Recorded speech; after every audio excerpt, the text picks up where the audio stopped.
Once upon a time, a turtle and a rabbit had an argument about who was faster. They decided to settle the argument with a race. The turtle and the rabbit both agreed on a route and started off the race. The rabbit shot ahead and ran briskly for some time. Then, seeing he was far ahead of the turtle, he thought he'd sit under a tree for some time and relax before continuing the race. He sat under the tree and soon fell asleep. The turtle, plodding on, overtook him and soon finished the race. Emerging as the undisputed champ, the rabbit woke up and realized that he'd lost the race. The moral of the story is that slow and steady wins the race. This is the version of the story that we've all grown up with. But our version of the story continues. The rabbit was disappointed at losing the race, and he did some thinking.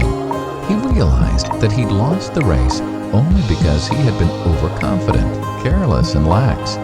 If he had not taken things for granted, there's no way the turtle could have beaten him. So, he challenged the turtle to another race. The turtle agreed.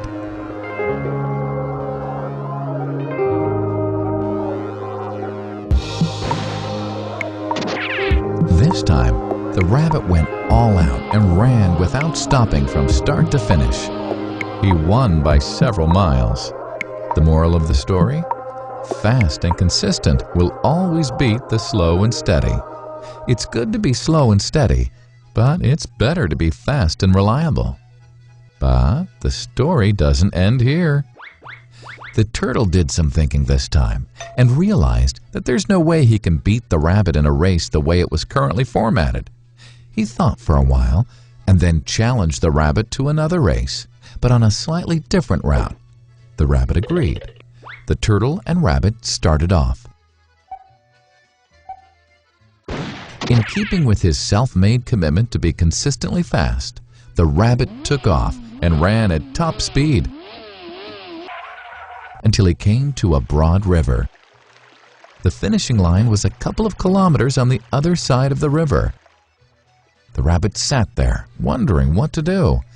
In the meantime, the turtle trundled along, got into the river, swam to the opposite bank, continued walking, and finished the race.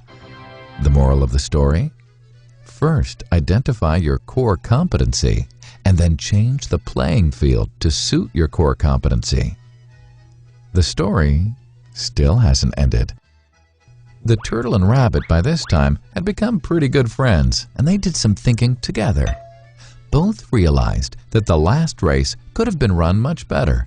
So, the turtle and rabbit decided to do the last race again, but to run as a team this time. They started off, and this time the rabbit carried the turtle till the riverbank. There, the turtle took over and swam across with the rabbit on his back. On the opposite bank, the rabbit again carried the turtle, and they reached the finishing line together. Both the turtle and rabbit felt a greater sense of satisfaction than they'd felt earlier. The moral of the story? It's good to be individually brilliant and to have strong core competencies, but unless you're able to work in a team and harness each other's core competencies, you'll always perform below par because there will always be situations at which you'll do poorly and someone else does well. Teamwork is mainly about situational leadership, letting the person with the relevant core competency for a situation take leadership. And that is the end of the story.